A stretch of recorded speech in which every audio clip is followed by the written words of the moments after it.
Summer might be ending, but rest and relaxation are year-round. From cooling mattresses with snow technology to crisp new sheets, Casper's Labor Day sale has everything you need for a restful night's sleep. For a limited time, enjoy 10% off select mattresses, pillows, sheets, and more with Casper's Labor Day sale. Better bedding makes for a better tomorrow. Available online at casper.com or in a store near you. Go ahead, treat yourself to better sleep. You deserve it. Exclusions apply while supplies last. See casper.com for more details. G'day guys, just a reminder that our Supercoach merchandise, the Winners Win and the King Pretender t-shirt, they will be available until Sunday, the 12th of September, so you've got about 5 or 6 more days. They'll be closing on Sunday, that entire pre-sale, so if you'd like to dive in on one of those, head to the website www.rugbyleagueguru.com.au, buy your Supercoach merchandise there, support me or G up a couple of your mates in your competition, or more importantly, declare yourself as the champion. Thanks for your supports, legends. Let's kick off the podcast. Down the blind, Andrew John. Inside for Albert. Albert will score. Albert will score. Newcastle have won. Fiddler's going to score. Fiddler, his farewell. His farewell. And he hits it. He's got it. He's got the field goal. He's got the premiership. He has gone from, as I said, a captain to a legend and probably rugby league immortality. Not a try, that's a miracle. Welcome back to the Rugby League Guru podcast. Supercoach season, it is done and dusted. Thank God, I was well and truly done with it, and I don't think I'm the only one. Welcome back, Wispy. How are we? Good, mate. Good. It's yeah. Look, it's sad to see the back of it, but it's also good. We can move on to 2022. Look at the positives, but it does feel like last week we sat down for that very, very first episode where we had the terrible audio quality. It was my first sort of time behind the mic. It was, very fun times. And it feels like it was only yesterday.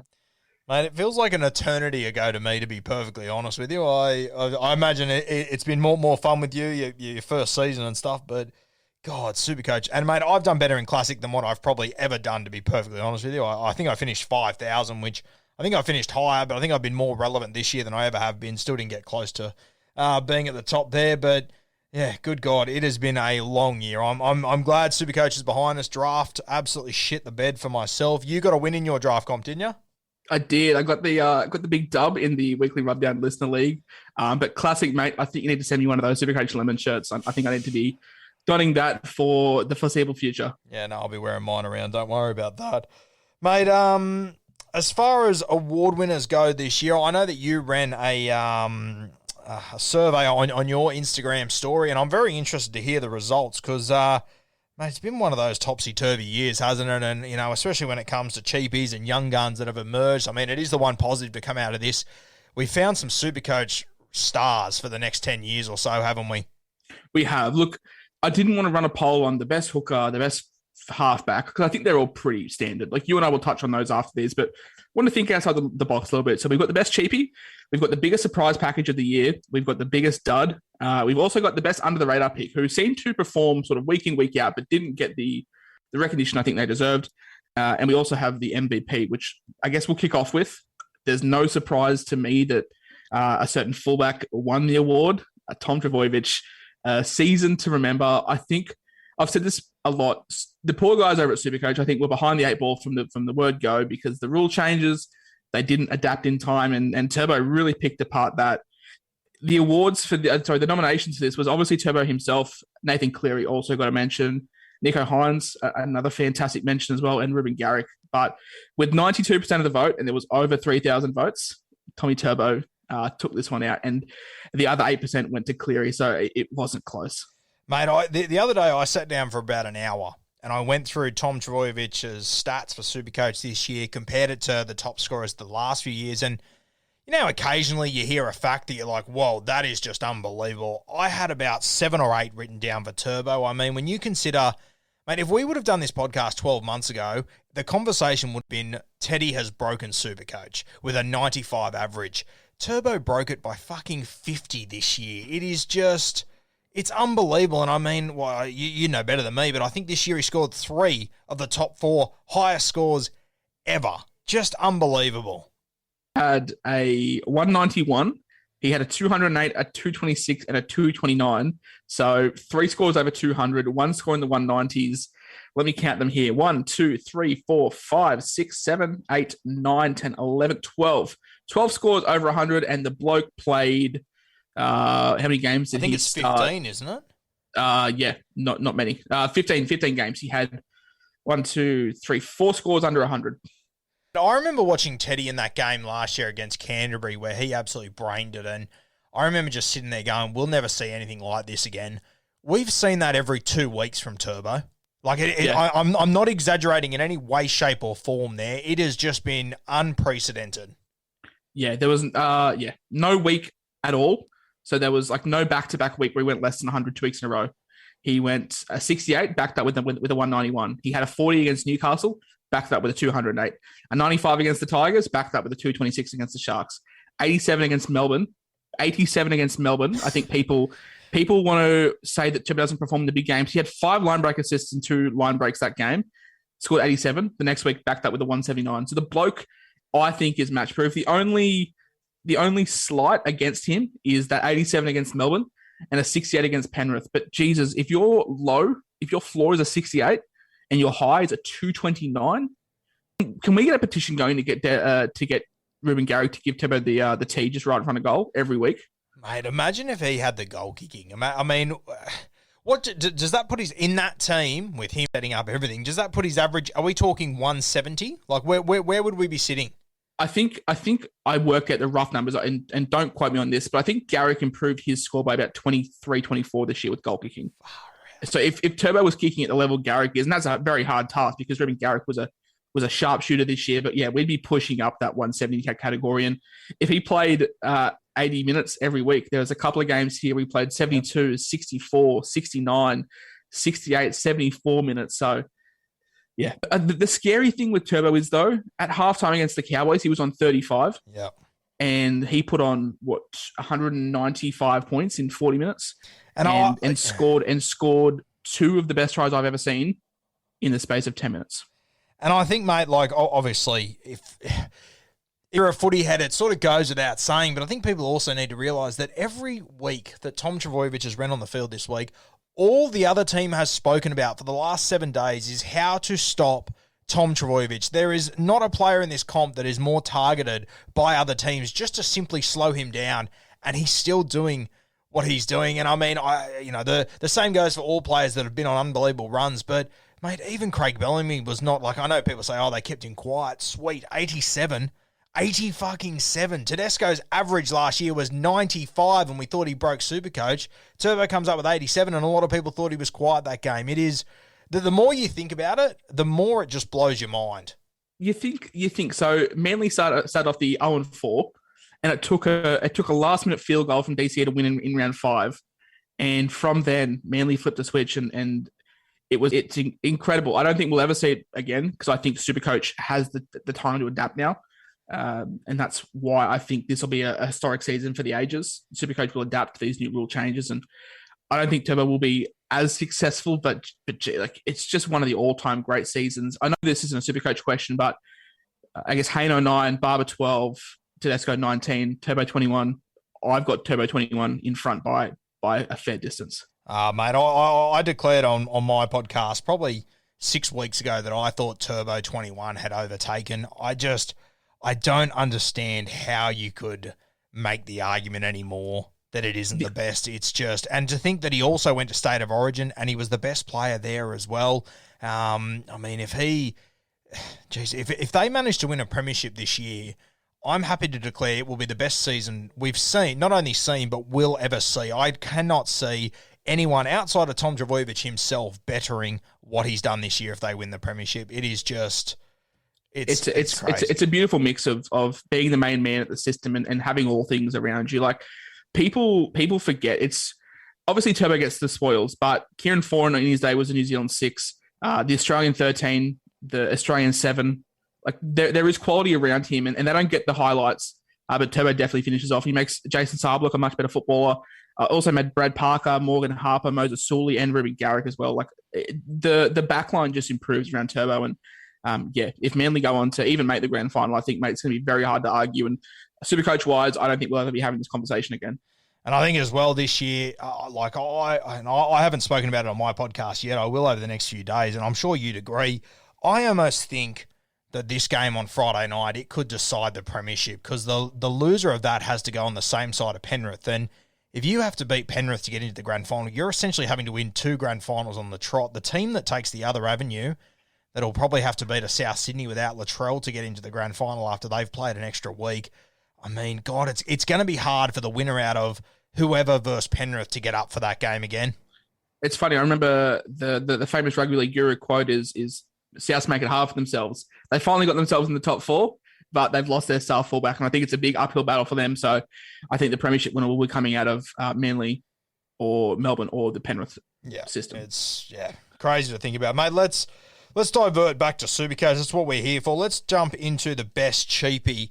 You had a couple of options here. You had Walker, Walsh, Curran, Schuster.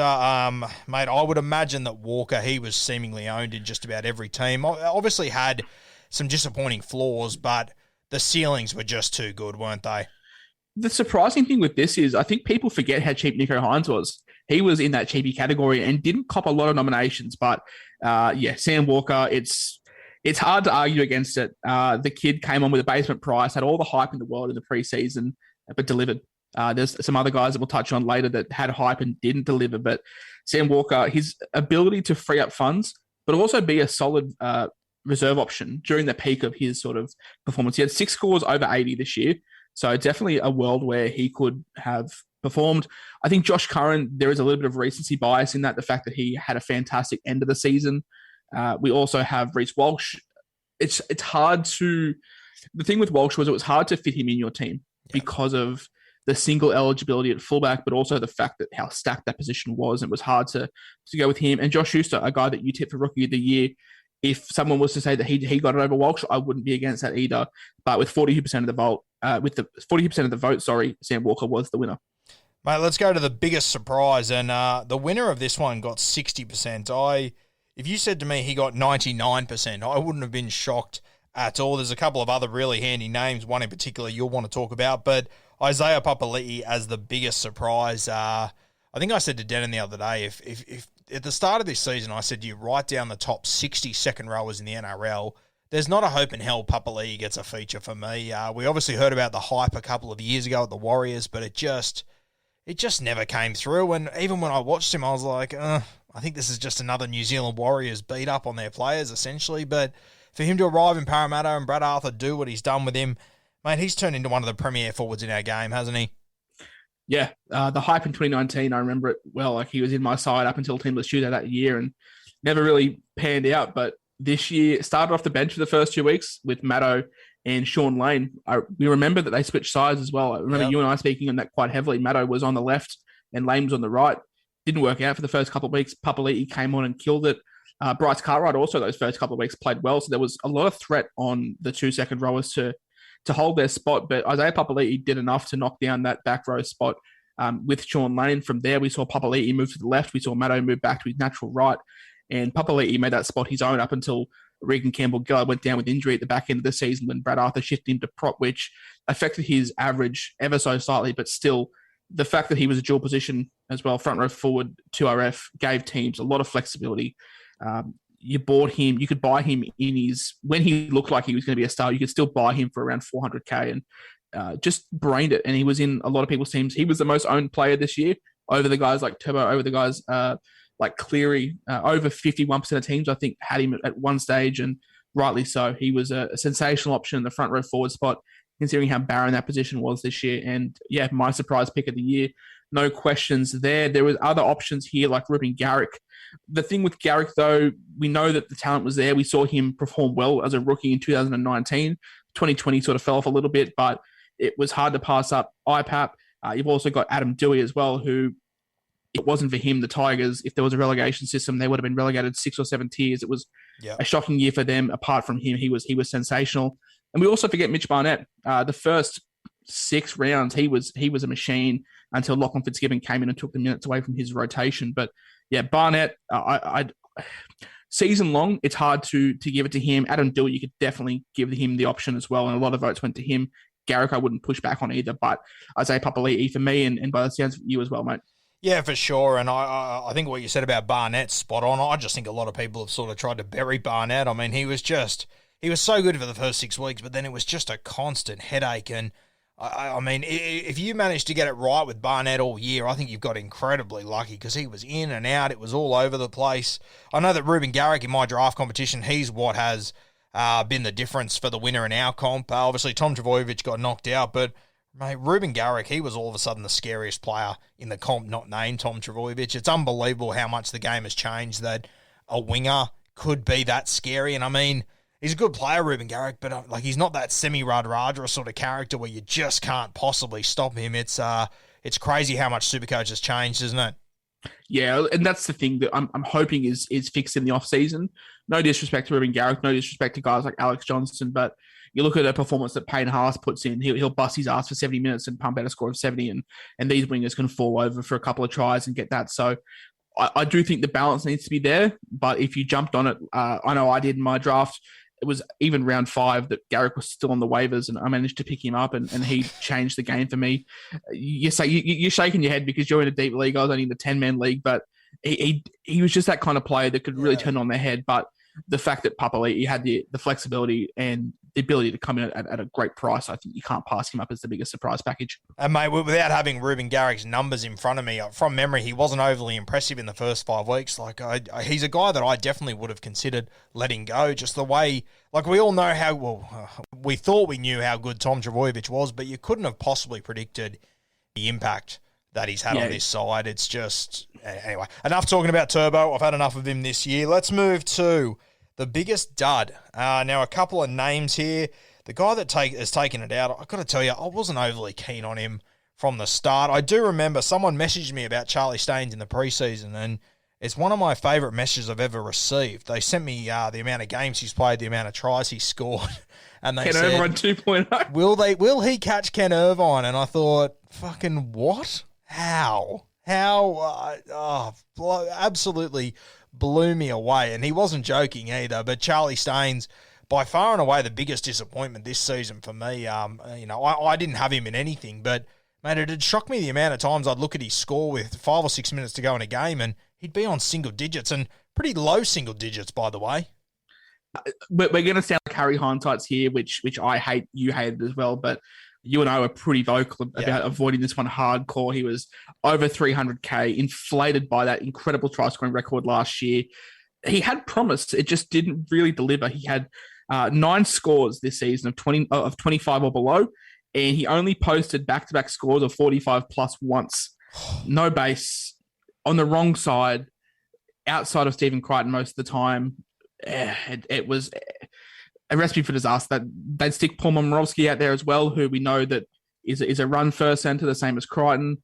And it spelled disaster for Staines. He didn't look going for the ball, and that's probably highlighted by his other winger partner in Brian Toto. Mate, the next 2 guys on the list, they interest me a lot being here, and I've got to tell you, they're 2 guys that I didn't really expect too much of them coming into this season. Tino leaving Melbourne was always a worry, and Taumalolo, I thought the writing was on the wall for him. Obviously, we didn't expect him to break his hand 8 times or whatever it was, but I mean, we knew that, Rodney Payton up there, he was going to mess around with his minutes and stuff. Did these 2 surprise you being in that biggest dud category? I sort of saw this one coming, to be honest with you.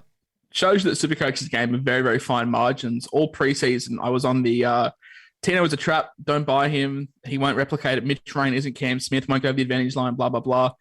And yeah, I was confident on that. And then I watched him in a trial game against the Warriors. I think it was a week before the season started. Scored a try, broke some tackles, looked like the Tino that we knew. And I dropped Fafita for him. I dropped Fafita for Tino just before Tino's Tuesday. So it shows you that Supercoach is a game of very, very fine margins. But Tino, I wouldn't put him in the same category as Staines, but I think a lot of people, and especially probably more casual fans, had Tino hyped up to the roof because of what he did at Melbourne, and maybe guys that don't understand the systems change and whatnot. As for Taumalolo, the minute that Todd Payton came out in mid-February and said that he's going to be playing reduced minutes, that put a red line straight through him. Taumalolo, we always had hope for him. Whenever he would play bigger minutes once a week, we'd be like, sweet, let's get him in. I remember one week he scored a try and had a line break and scored 90-odd, and he was one of the most traded in targets that week. But it just never really materialized with his broken hand in big air quotations. The fastest recovery I've ever seen, 1 week, mate. I don't know what's going on at the Cowboys. I'm sure that you'll break it down either in a preview next year or the end of this year. And David Norfolima, another one you and I were pretty vocal about not performing as well with Benji Marshall, and that materialised quite well. Yeah, another one that I think the writing was on the wall. And I even felt like, and you'd probably know more than me, but I just felt like his base stats were a little bit down on what they have been previous years. Was that the case? Yeah. It just, the offloads weren't the same and wasn't making those shit meters out of his end that we know that he can do. I know that his power base was somewhere up around the 40s last year. This year it was struggling to crack sort of mid-30s, and it didn't ever really pick up for him. The try-scoring record as well, he sort of overperformed last year in the try-scoring sense. Having one of the best sixes of all time in feature balls does help. No disrespect to Adam Dewey, but he's a very different footballer to Benji Marshall. Another name on the dud list that didn't make the final nominations but did get a lot of mention was Jerome Luai. I thought this is a little bit harsh. Luai set the world on fire, and if anyone should be upset with Luai, it's me, because I brought him after his month of monster scores, and I brought him at a sky-high price, and he went downhill ever since then. But I think with the options at 5/8, you've got Cam Munster, you've got Cody Walker. They were the standouts all pre-season. No one expected Luai to be a standout. I think people maybe chuck this one in because of the fall from grace, similar to a Jaden Braley. Yeah, and look, I think as well with Jerome Luai, like I feel like he started the season well, and then as soon as people started hyping him up, the scores sort of fell away. And I don't know what your thoughts on it, but I sort of felt that a lot of that came down to the real emergence of Matty Burton. He was sort of playing as a bit of a wider 5'8", and it was more of just a catch and dish off for Jerome Luai, which, by the way, was working for the Penrith Panthers. So I kind of agree with you, mate. I think he copped a little bit of unfair criticism this year. Yeah, I said that on my podcast about a month ago, actually, that they're using Burton as an additional half. Yeah. It's like Jamie Lyon back in the day, you know? Like, yeah, he just typical. Yeah. And people will bag out Luai, but Ivan Cleary doesn't give a fuck about Supercoach scores, does he?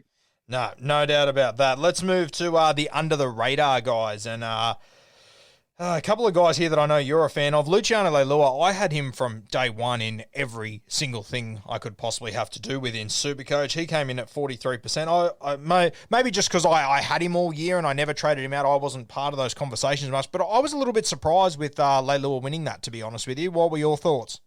The last round didn't help him. He had a 64 average up until the last round. He ended up getting bumped down to a 61 after a pretty poor performance. But yeah, just Luciano Leilua never really rose above 10% in Classic. And I think that's because of how stacked the position was. Yeah. Angus Crichton, David Fafita, Isaiah Papali'i, these guys that really dominated that 2RF spot. Guys like Luciano couldn't get a look in, but one of the Tigers' best forwards. Without him, I don't know where the Tigers would be. There would be no strike going forward. Yeah, I'm not against this pick from a Classic standpoint. As a draft owner, you watch these guys a bit more carefully compared to Classic. But from a draft standpoint, he got 43% of the vote. The next man with 38% of the vote. I hyped him up all preseason, and mate, you won't believe the amount of messages I copped after he went down with his hamstring injury in round one. Matt Lodge, he bounced back. And the thing with Matt Lodge, fun fact, he played both bye rounds, had that crucial move from the Broncos to the Warriors mid-season, played round 13, played round 17 as well, and a big tick for people that brought him in for the first bye. They got an extra number in the second. And I thought he was one of the Warriors' best forwards, apart from the last game when him and Jared Wallace pretended to be Mike Tyson and Evander Holyfield. Yeah, no, mate, I think he's been really impressive this year. And I really like, as a footballer, I really like the signing by the New Zealand Warriors. As a footballer, in quotation. I'm probably not sharing a steak and a beer with him anytime soon. But as a footballer, I definitely think he was impressive. Just going back to the Leilua point, as you said, like when you got him in draft, you watch him a lot closer. Mate, the potential that Leilua has got, I still think we are just scratching the surface of the footballer he could be. When he hits his, like, he's the sort of guy that I think has the potential to get close to having one of those, like, Bryce Cartwright seasons. He's just got this amazing skill set. He is near impossible to tackle when he gets going at top pace. You just don't see it enough from Luciano Leilua. Mate, there's going to be one season where he is going to be an absolute must-have, and people are going to be so disappointed that they missed out on him. I'm not too sure if we'll see that season in the back row. I love Alex Twal. Alex Twal's a fantastic footballer. I don't think he's a great 13. I'd love to see him shift to the front row with Big Stefano. Sean Bloor and Luke Garner are fantastic options in the back row. They can do a job. I'd love to see Luciano just play 13 and just... The motor, though, that's the only thing I'm worried about. Has he got the motor to be able to make all those extra tackles and whatnot? Do a TPJ. Just play 40 minutes, or just play 20-minute stints. I don't care. Okay. I want to see the Dragons, Luciano Leilua creativity side with the discipline that he's developed at the Tigers, and it shows you that how much little discipline he has when he isn't the most calm player. But Madge has done a wonder with him in terms of developing him into a solid footballer. But I want to see that creative side, that explosive side that he had at the Dragons come back, potentially in the 13 jersey. And it's one thing, mate, that I've found strange with Leilua over the last 2 years is that Madge has done incredibly well with him. Don't get me wrong, he's been very impressive. He's sort of turned him from a bit of a highlights reel into a really, really solid second rower, but I don't think just meat and potatoes, isn't he? Yeah, and I mean, he has got so much more to offer. It's not even funny. I mean, if you wanted a meat and potatoes hooker, a meat and potatoes second rower, go and get one. There's a fucking heap of them. There's only a certain amount of guys that have Leilua's skill set, and I think long term it'll be better for him that he has really toughened up. His defense has improved out of sight, but I think you've also just got to give him a bit of a license to play footy. And let's be perfectly honest here, like the Tigers need to be scoring points. I want to see him trying to offload at will, and maybe that's a little bit selfish as far as Supercoach goes, but mate, he's got the ability to, as I said, have that sort of Bryce Cartwright sort of impact. Yeah, if you can get some second phase footy happening with the guys like Adam Dewey and Jackson Hastings coming through the door, like who knows what's going to happen? I'd happily see Luciano throw away the ball on the opposition 10-meter line, trying to create something. I mean, when you, no disrespect to Bulldogs fans out here, but when you're getting shut out by the Bulldogs, something needs to change. Yeah. And I think Luciano could be the key to unlock that. And then, as you said, mate, if he can find that TPJ offload type-esque play, he could be up around the 70, 75 average, and he could be in the same breath we talk about these other stars. And mate, like you'd be able to talk about it more than me, but the thing I found most frustrating about Leilua this year is when he's not offloading and he's going to ground, it means that they set out to that left-hand side and there is just nothing doing out there. They've got all their strike players on this right edge, and when they just bury it with Leilua, you swing it back to the left and there's just nothing doing. Mate, I found it frustrating to watch, and I don't go for them, obviously, as all of my listeners are well aware of, but you do. It must be frustrating. It's better for your mental health if you don't go for them as well. Well, mate, I hear that you might be boycotting.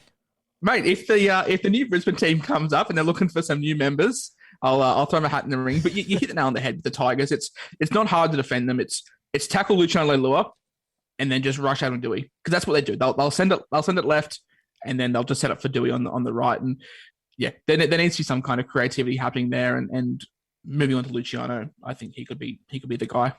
Mate, the last two guys on the under the radar list, Reece Walsh, I think that's probably got more to do with the position he plays realistically. Would you agree with that?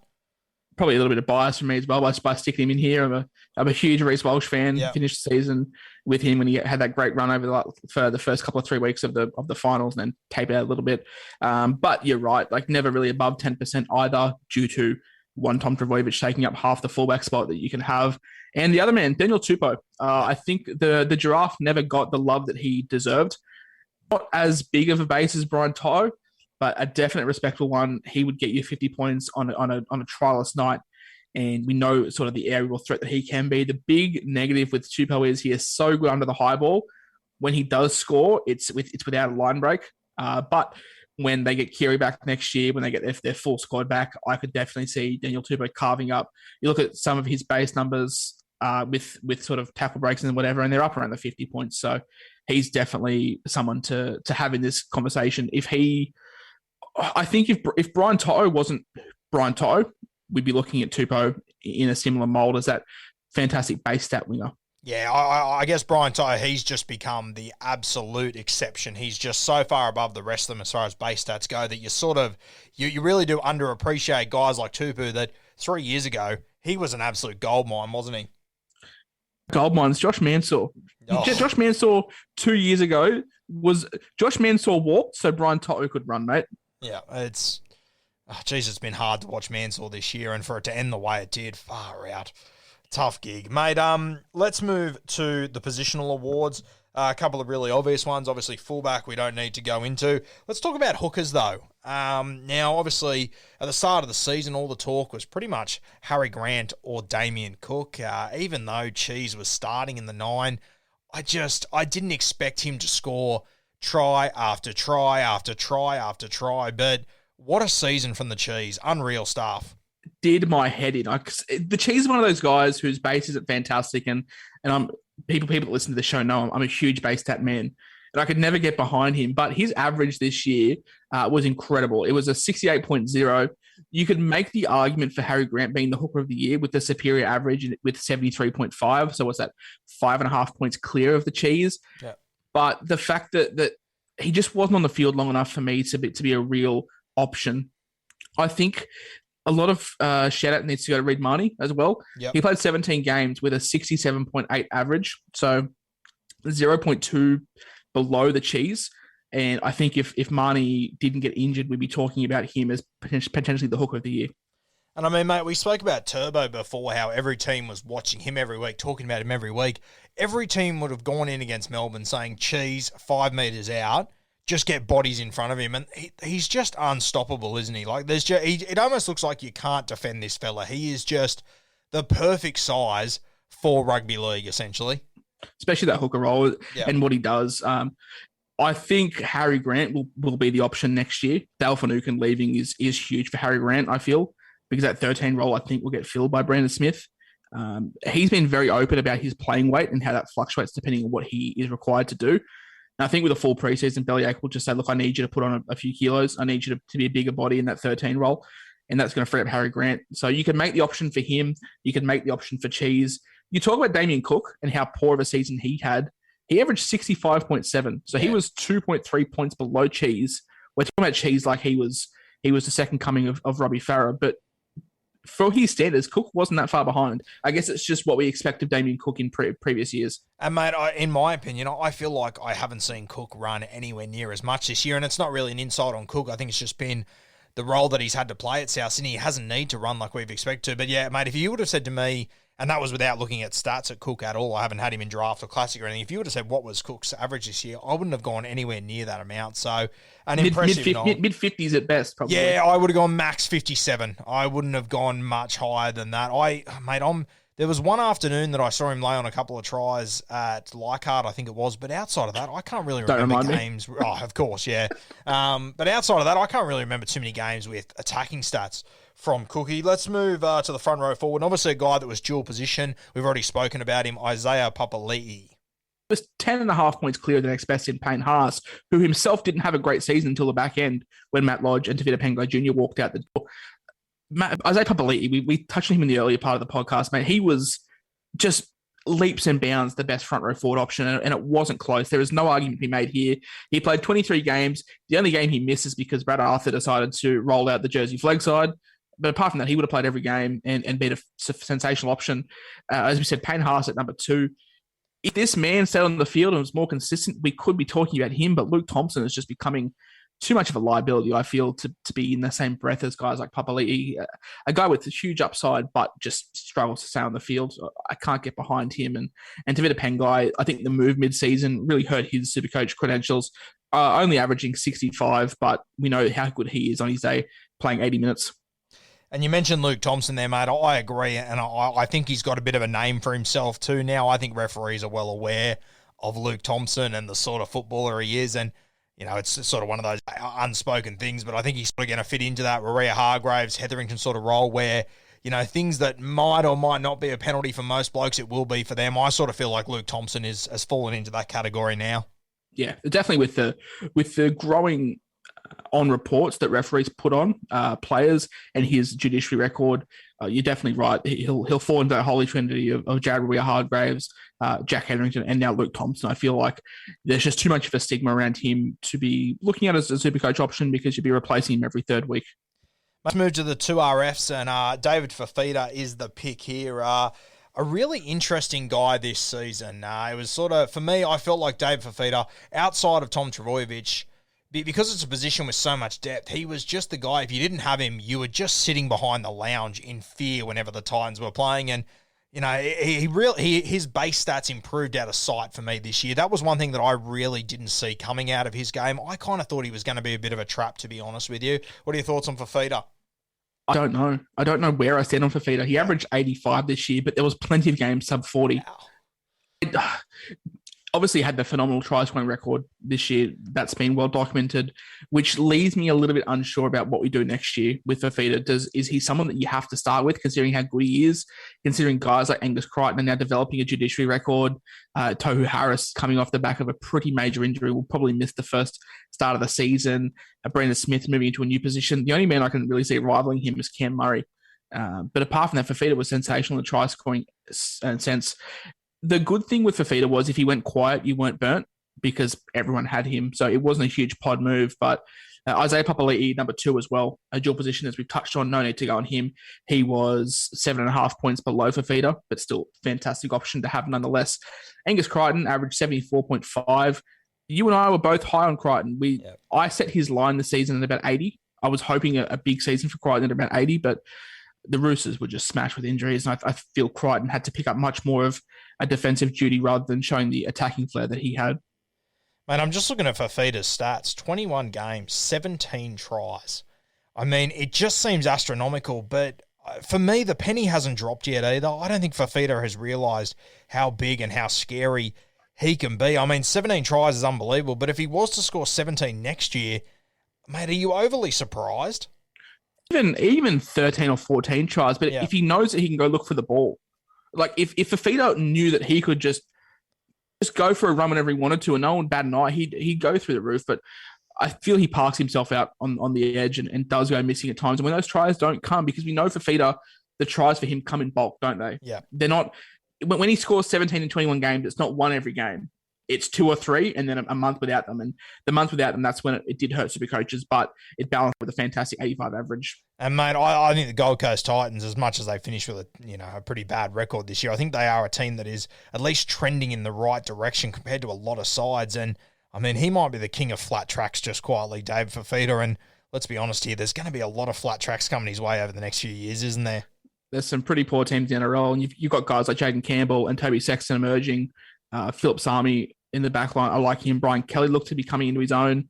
You've got Greg Marzu as well. Like there's some good options for Fafita to get the ball. If he doesn't need to be making those shit hit-ups, I think there's guys there that can progress the ball for him. And if he can capitalize on the back of it, I think he'll be finishing in the side next year. Mate, halfback, Nathan Cleary, is there anything you want to touch on here? Writing sort of on the wall for me. Is there anything in the halfback category? You can make a case for DCE because the fact that he scored more points, but that was just down to Cleary not playing as many games. Yep. Cleary Cleary averaged 40 points clear of Cherry Evans. 30 points. I can't count. Luke Keary is a very interesting one next year. A lot of people are put off by serious ACL injuries.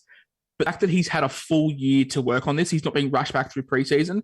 He's someone that we could look at for next season. But in terms of 2021, Nathan Cleary for me by far. What he did is phenomenal. And if it wasn't for Turbo, we remember our Magic round against the Titans. He put on 225 and everyone lost their mind. And Turbo just come in and fired both times. But Cleary had a sensational year. And I don't see that slowing down next year. You and I both said he'd be the best halfback, but it didn't take a genius to work that out, and he provided once again.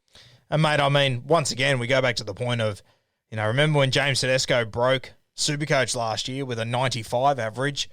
I mean, Cleary's just knocked up 108 average. No one's talking about it. It's incredible. And look, Turbo's going to walk the Dally M.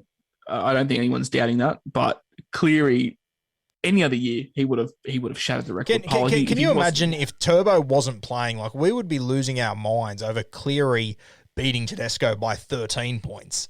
It's unbelievable the more you think about it.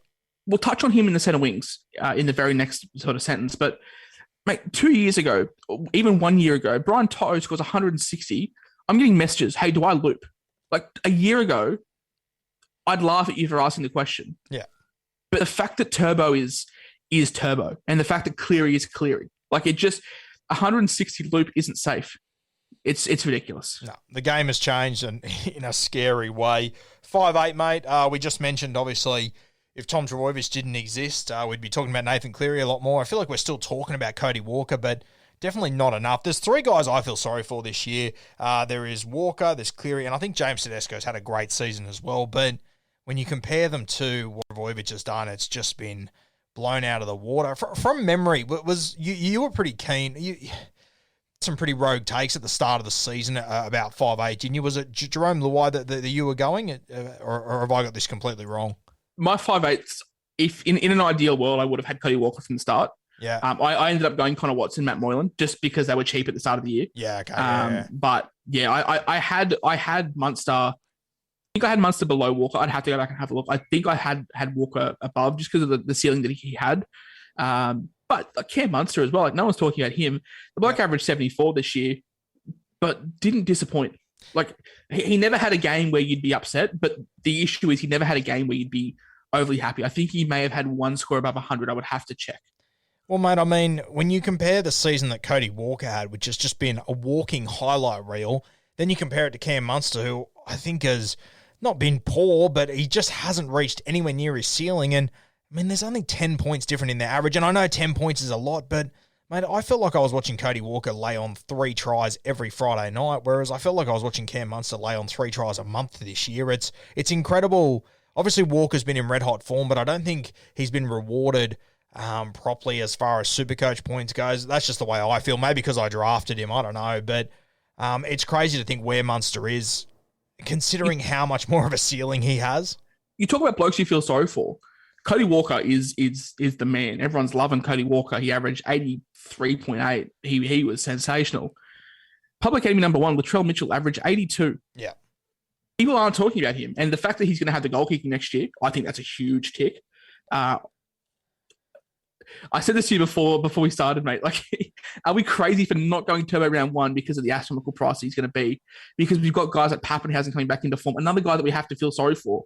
Pappenhausen scored 199 early in the season, and like we just forget about it. Yeah, like it's incredible, and there's so much. I think it's going to be one of the most interesting preseasons I can remember next year. I feel. Yeah, it's going to really do. And I mean, mate, the first thing I thought when you said to me, "Am I crazy for not starting with Torovic?" The first thing I thought, just out of habit, was, well, it depends on his matchups. And then the moment I thought about it, I went, no, it doesn't. It doesn't matter about his matchups in any a floor of 40 against the Knights, but that game I went to was pissing down, whatever. But people want to say he doesn't perform against Penrith and the Storm. Against the Storm, he had 5 line break assists and 2 line breaks. And against Penrith, he had 68 Supercoach points. Shocked me. If your floor is 68, you're terrible, apparently. Like, Jesus. Well, I mean, mate, you know, based on scores this year, if Tom Trbojevic plays Manly and Penrith twice in the first month of next year, he's still going to average 75 odd. Like, it's at a minimum. That's if he, you know, I'm sick of talking about him, to be honest with you, mate. It's just crazy what he's achieved. I think most people will have to start with him next year, though. You're sick of talking about him, but unfortunately, the center of the wing, I think, owes a couple of Christmas cards to him as well, doesn't he? Yeah, Voldemort has set up Ruben Garrick his fair set of meaties, lined up a fair few goals for him as well. We already sort of spoke about Ruben Garrick a little bit, but he's a guy that I never would have And then, you know, I laughed before when you said he was on your draft free agency list, but mate, he scored sub 40, I think 2 in his first 4 games this year. For him to finish with an average of 88, that is unbelievable. Second most points as well. If it wasn't for a turbo 229, Garrick would have had the most points this season. And if you told me to list 500 names, Garrick would not have been there at all. He's come on leaps and bounds. You can say that Turbo's laid on tries for him, whatever, but Turbo didn't lay on the last try against the Cowboys. There's been multiple times where Garrick's done it himself as well. People, obviously, they'll put the fame onto Turbo, but Garrick has improved out of sight. His goal kicking last year was shocking. It cost Manly points to the point where DCE took over. This year, he has been an absolute sharpshooter. And don't get me wrong, Turbo has helped him immensely, but I think Garrick has developed as a footballer tenfold. Mate, I was looking at it the other day, and I'm not sure, like, is Ruben Garrick, is he going to be a top 10 draft pick next year? Oh, that's a good one. That's something we'll have to sit down and work out, because I think draft boards next year, they're going to be so hard to work out. It is going to be chaos. Mate, I was thinking, if you would have taken Ruben Garrick in your draft this year in the top 60 picks, I would have bullied you. Honestly, like, yeah, anything inside the first 5 rounds, 100%. Yeah. And now, if he's available at the back end of round 1, fuck, mate, if he could be pick 7 or 8 without sitting down and going through it, being a goalie in this team, he's the guy that won the comp in mine this year. You have a look at his run home.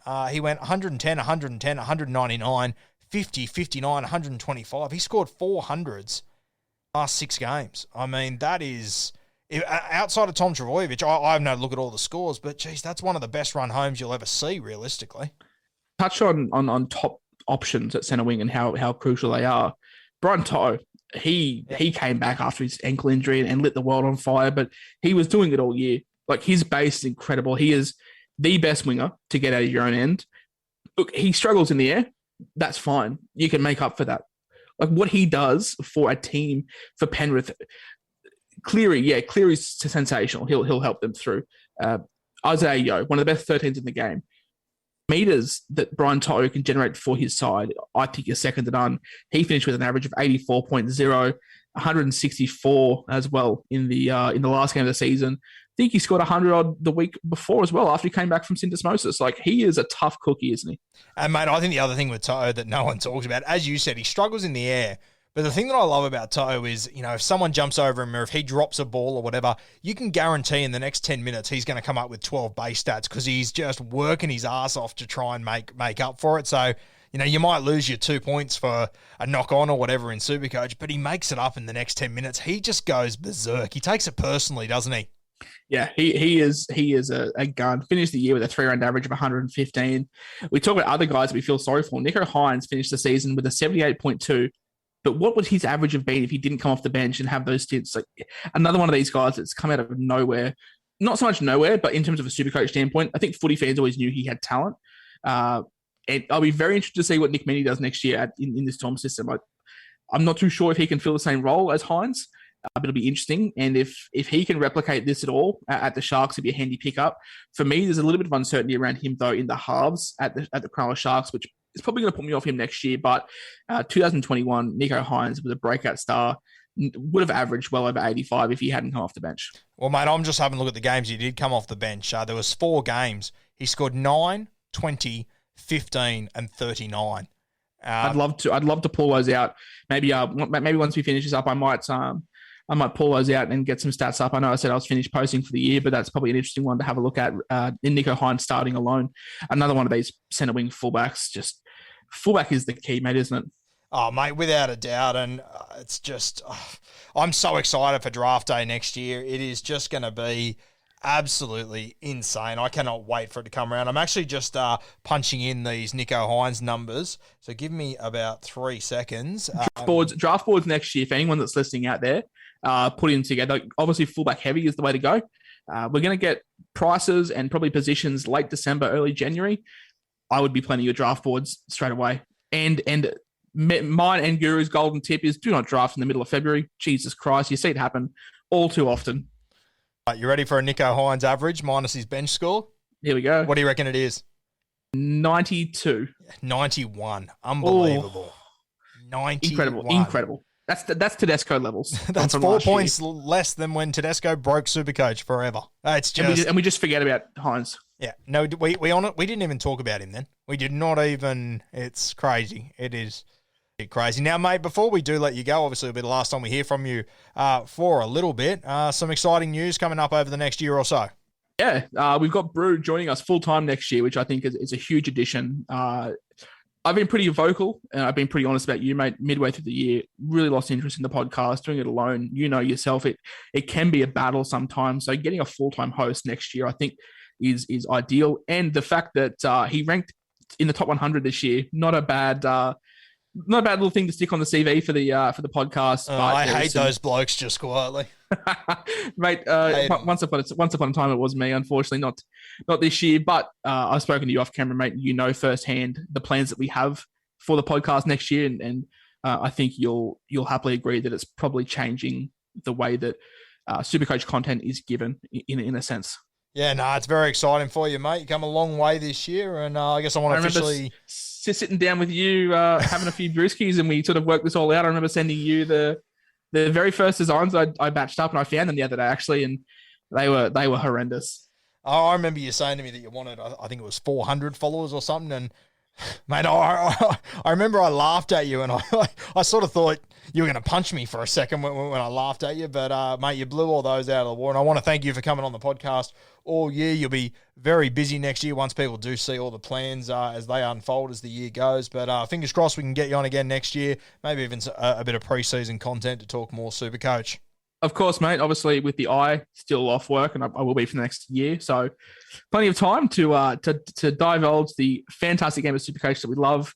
Hopefully, the listeners have enjoyed having me on. Although the rank hasn't been ideal, I think you and I have provided some pretty decent calls, and I know a lot of people have messaged me saying that you and I have helped them to some Supercoach glory for the first time, which I think, to me, I don't know about you, mate. You're not really a Supercoach devoted page, but seeing people get the win for the first time or seeing them beat their mates, that's way more to me than getting any kind of accolades personally. Oh, it's unreal, mate, especially, when people message you and they win a cash comp or whatever, and it's $1,000 or $2,000, like that's a big impact on people. It's unreal when you get those messages sent to you. I've just got to work out how to learn to take my cut. That's all. But no, you're right. Yeah, right. It's I would trade any decent. Obviously, I wouldn't trade first because it's 50K. I don't care about you that much. But any finish that doesn't result in any monetary gain for me, I'd much rather give back to you guys. And back to the podcast, mate. Obviously, you and I had the Sportsbet deal this year, which was fantastic for both of us. Every cent of that money that I got from my sponsorship has gone back into the podcast. Exactly sort of what we spent the money on, and really excited for it next year. And I just want to say thanks to you. I know this is a bit off topic, but without you, mate, I don't think I'd be where I am. There's been many times where I've rang you at 12 at night asking you for help or dealing with some things. But yeah, you got me off the ground, and I'm just glad that you're enjoying seeing me develop it to where that we want to take it. Nah, it's good, mate. I'm very excited for you. I think it's going to be a massive year for you. I'm very excited to see how it goes. And yeah, mate, always on the other end of the line. And as long as you'll keep coming on the Guru podcast and help me with Supercoach, because I've got no fucking idea what I'm doing, as everyone knows. But mate, your reg says otherwise compared to mine. Yeah, no, it's I don't know how I've done that, to be honest with you. But it's funny, mate. In my group chat with my mates, I was sort of at the top the entire year, and I had that false sense of security, like, these guys know what they're doing. It's going to come tumbling down soon. And I think out of that group chat, there's 6 of us. I ended up finishing the worst at 5,000. 3 of them got in the top 1,000. And, mate, there was at no point until about round 20 where I was like, these guys might catch me here. It was just crazy. But that's what the good Supercoach players do. And fingers crossed we can push ourselves up into that brew category next year just quietly. Yeah, just don't buy Cody Ramsey. That's my my advice. Cody Ramsey. I still remember when you said it to me. I was like, oh, I get it, but we were throwing shit at the wall, hoping it'd stick for buy planning, and that's the thing. Like, a lot of people will say that this year has been a failure. It has, but you've learned. I think I've learned a lot from a Supercoach standpoint. I've never had this poor, so you take those. You looked at what worked in previous years. You looked at what didn't work this year, and you move forward from that. And yeah, very very excited for next year. I think you are too, mate. Yeah, I mean, unless your name's Tim this year, I think you've taken your licks, you've learnt your lessons, and you'll be keen to rip back into it next year. Definitely, mate, definitely.